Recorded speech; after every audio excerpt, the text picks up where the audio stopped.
Alright guys, a quick one. Here, I'll detail how to change your iPhone passcode.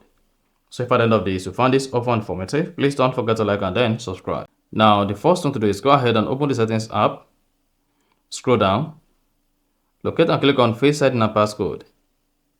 Type in your current iPhone passcode. Now scroll down, click on Change Passcode. Type in your current passcode. Then type in your new passcode. Or click on Passcode options. Switch from 4-digit memory code to 6-digit memory code or 6-digit to 4-digit memory code. You can also set custom numeric or custom alphanumeric. In this case, I'll go with 4-digit memory code, then select that. Now go ahead and type in your iPhone passcode, confirm the passcode, and then hang on for your iPhone to change from the old passcode to the new passcode. And after that, you are good. When next your iPhone screen is locked, you then need to go ahead and type in the new passcode, and that is it.